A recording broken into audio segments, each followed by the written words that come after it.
رسول اللہ صلی اللہ علیہ وسلم نے ارشاد فرمایا، سب سے افضل ذکر لا الہ الا اللہ ہے اور سب سے افضل دعا الحمدللہ ہے۔ اللہ تعالیٰ نرمی کرنے والا ہے اور نرمی کو پسند کرتا ہے، اور نرمی پر اتنا دیتا ہے جتنا سختی پر نہیں دیتا۔ اپنے آپ کو، اپنی اولاد کو، اپنے خادموں کو اور اپنے مال کو بد دعا نہ دو۔ ایسا نہ ہو کہ وہ گھڑی قبولیت کی ہو اور تمہاری دعا قبول ہو جائے۔ بہت بڑا جہاد یہ ہے کہ انصاف کی بات ظالم بادشاہ کے روبرو کہہ دی جائے۔ تم سچائی کو لازم پکڑو اور ہمیشہ سچ بولو، کیونکہ سچ بولنا نیکی کے راستے پر ڈالتا ہے اور نیکی جنت تک پہنچا دیتی ہے۔ سب سے زیادہ ناپسند اللہ تعالیٰ کو وہ شخص ہے جو سب سے زیادہ جھگڑالو ہو۔ اللہ تعالیٰ سے عافیت کا اور معافی کا سوال کرو۔ موت کے بعد عافیت سے بڑھ کر کسی کے لیے کوئی بلائی نہیں ہے۔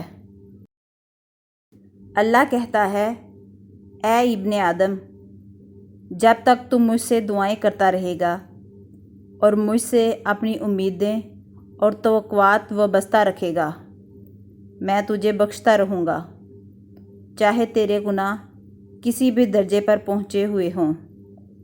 مجھے کسی بات کی پرواہ نہیں ہے۔ جب رسول اللہ صلی اللہ علیہ وسلم نے حضرت معاذ رضی اللہ تعالیٰ عنہ کو یکم کا حاکم بنا کر بھیجا تو ارشاد فرمایا، مظلوموں کی بد دعا سے ڈرتے رہنا، کیونکہ مظلوموں کی فریاد اور اللہ تعالیٰ کے درمیان کوئی پردہ حائل نہیں ہے۔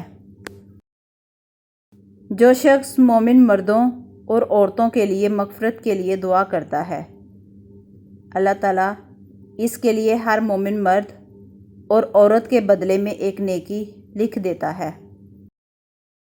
ایک شخص کسی مومن کو غمگین کرنے کے بعد اسے تمام دنیا بھی عطا کر دے، تب بھی اس کا کفارہ نہیں ہو سکتا اور نہ اسے کوئی اجر ملے گا۔ بے شک اللہ کی نعمتوں کے بھی کچھ دشمن ہیں۔ پوچھا گیا، یا رسول اللہ، نعمتوں کے دشمن کون ہیں؟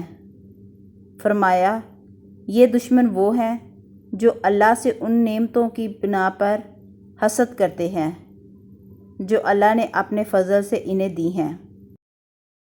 اپنی نیت کو ہر کھوٹ سے پاک رکھو۔